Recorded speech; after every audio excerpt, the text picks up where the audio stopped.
Olivier est un jeune Parisien qui a tout pour être heureux.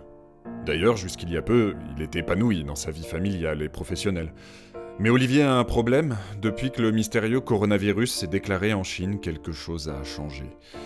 Il se sent observé, montré du doigt, et ça ne fait qu'empirer. Ça a commencé dans les transports, avec des regards en coin, des chuchotements. Comme par hasard, depuis le début de l'épidémie, Olivier trouve toujours une place assise dans le métro. Au bureau aussi, il sent bien que les choses ont changé. Plus personne ne veut partager ses pauses café et aucun collègue ne lui adresse la parole dans l'open space. Il prend l'ascenseur seul, travaille seul, mange seul. Valérie de la Conta a même poussé un petit cri aigu quand il a éternué dans l'open space. Du coup, son supérieur lui a proposé, par email, de faire du télétravail, mais Olivier a refusé. Il faut dire qu'il ne vient pas de Wuhan, ni même de Chine d'ailleurs, son père est cambodgien, et lui-même est né à Cergy, dans le Val d'Oise. Puis Olivier est en pleine forme, il prend régulièrement de l'extrait de pépins de pamplemousse, et puis il est jamais malade, pas un rhume, rien. Enfin, c'est même pas la question en fait.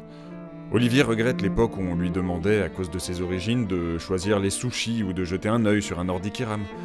Parce que, quitte à être victime de préjugés débiles et racistes, autant que ce soit pour un truc positif, pas pour un virus mortel. Aujourd'hui, Olivier voudrait être mis en quarantaine pour être isolé de ses collègues au cas où la connerie serait contagieuse, simple principe de précaution. Courage Olivier et pense quand même à éternuer dans ton coude. On ne sait jamais.